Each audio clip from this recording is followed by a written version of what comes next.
Hey guys, it's Stu. Just thought I would do another inbox review of my latest acquisition, which actually came through the post this morning. As you can see, it's a nice little kitty. It's the Panther A. It was the very first version of the Panther, which I think was also used at the Battle of Kursk. Anyway, let's have a quick look and see what's inside the box. As you can see, it's quite packed, and the size of the hole is immense. I've actually had a look at this earlier, and believe it or not, it looks even bigger than the Tiger. That's the Tiger 1. Incidentally, I've got a Dragon Tiger on its way in from Shanghai, which I actually got on eBay for about £29. And I'll be doing a separate inbox review as and when that arrives. Okay. Anyway, let's go ahead with the review. As you can see, again, it's familiars. It's Tamiya's familiar high-end engraving that you can actually see there, and that will come out beautifully with a wash and a bit of weathering. This is the main hull, and as you can see down here, if I can get it to go into focus, you've actually got a nice bit of weld seam detail as well. So yeah, that's going to look lovely, absolutely lovely, and it's on the other end here as well. So with Tamiya, it's fairly accurate on some of their kits, and they've even got a nice sort of bodywork with a familiar sort of welding surface, and it actually feels like it's textured as well, which is lovely. So that's the upper hull. Obviously you've got the bottom of the lower hull here, which you can see it's a familiar old bottom end where you can actually motorise it if you want it to. The kit itself actually dates from 1989, so it's not one of the most youngest kits that's still on the market. Again, if I open up the actual, well, I'm not going to open it up unfortunately guys, because obviously this is a short video again.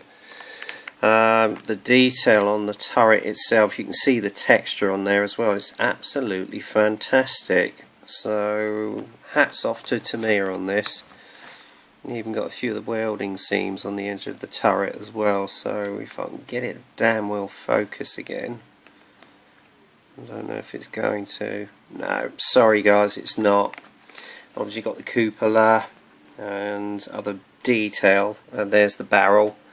However, I'm going to get an aftermarket barrel from Albion Works or AFE Club, as well as the tracks, because obviously with the tracks being exposed you need to show that natural sag, which was most prevalent on most German armour during the Second World War. Believe it or not, I think if you guys, I know Paul, or if Paul and the guys are actually watching this video, at the beginning of Fury, you will actually see the familiar shape of a panther in the background, so look out for that one guys. Anyway, you've got the hatches there, and then obviously beneath that you've got the running gear, which you can see here. Again, oh sorry, I've just dropped the damn thing, sorry about that.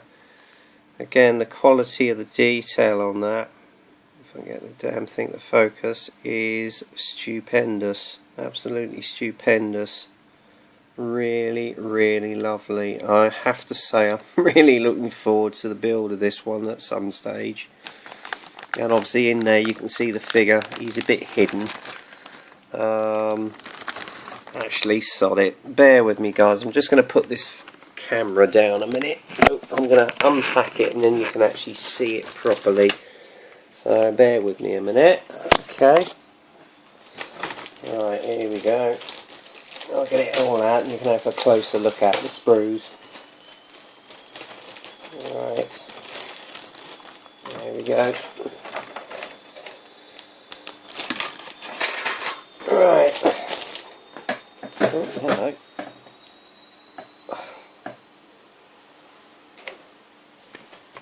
Alright, here we go again guys. I'm sorry about that. Again, as I say, if you look at the actual turret, if it's going to damn well focus, come on you bugger, focus. It's not doing it for some reason. This bugger is not. Ah, there we go. Yeah, almost there.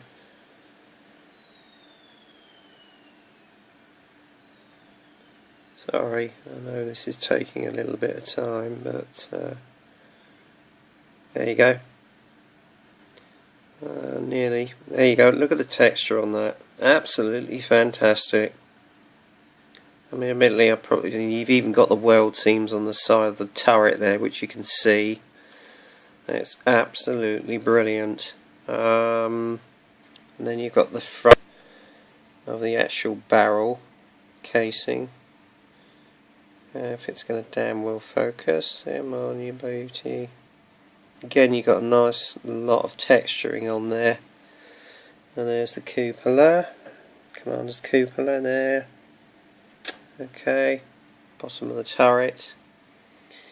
And then obviously you've got your MG machine guns right there. If it is going to damn well focus, there we are.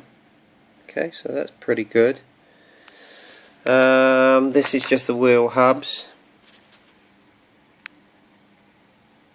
Detail on it's fantastic. It'll come up lovely with a wash. Okay. Next sprue. Obviously, it involves the tow rope, various bits of stowage, etc. And there's the back end of the actual lower hull. Beautiful texturing on there. And there's the Commander. It's not one of their best, I have to say. I was a bit disappointed with this, so I might well possibly get one of the Dragon set of tank cases that you can get. Okay. And again, we'll have a look at this. This is the running gear. All good. Oh, actually, I'll get it round the right way, and then you can see it properly. There you go. Absolutely super. And then you've obviously got the sprockets there as well. So yes, and then obviously you've got the familiar Tamiya tracks, which I will not be using. I don't particularly like them, to be honest with you. They don't make them long enough, and to be honest, when you look, it looks unfortunately tight, which is not really how it should be. It should be sagging with the weight of the actual tracks. Then you've got all the decals that you see there. You can do it in one of two versions, or three versions by the looks of it. And then obviously you've also got the keel bars which go around the barrel. Yeah, brilliant. Okay, moving on to the instruction sheet. And if I get the English interpretation, again, same old familiar Tamiya workout. You've got the actual history of the vehicle. Okay, so that's that. Then the sprue tree map that you see there. Okay. Again, it's just a few instructions now to fit the sprocket. Okay.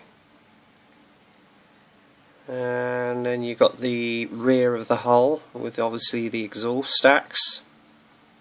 And the assembly of the lower hull.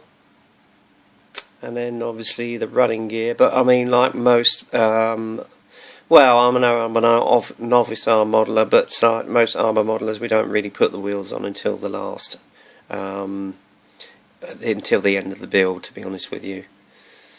And that's just showing you how they should line up. And then you got the cupola there. Obviously you can weld the actual hatch in if you want to, heat it. And there's a shot of the actual vehicle. And then the assembly of the barrel. Okay, and then obviously the assembly of the actual turret. And then again the assembly of the actual Commander, which I won't be using. I'll be getting another source from that. And then finally into the actual turret. Okay, oh, apparently you've got to drive with this as well. Oh well. And then again various other pieces. I don't know what that's supposed to be. Some of the stowage, I should imagine, and utensils and tools, I should imagine, which actually go on the... Oh, by the looks of it, on the lower part of the vehicle, and then assembling of the MG machine gun. And then obviously adding the tow ropes and spare tracks, etc. onto the actual upper hull. And then obviously, as you can see, where to locate the tools and accessories onto the upper hull. And then lining up the upper and lower hulls onto the vehicle. And then obviously if you want to put their own tracks on it, it just explains on how to do it. And then down here you've actually got the colour call out of one particular vehicle. I don't know if it was based out in North Africa, etc., but there you go. I think that's the only one they're showing, but it seems a bit strange. You've got 3 other options. Maybe you need to do a bit of research, I don't know. So basically that is actually the Panther A. Okay. It looks like a super build, I have to say. Looking forward to building this one. I've been after this little kitty for a while and snapped this one up on a very good deal on eBay. Virtually around about £11 actually. So all in all, I'm looking very much forward to building this little beauty, and I hope you enjoyed the review. I know I did.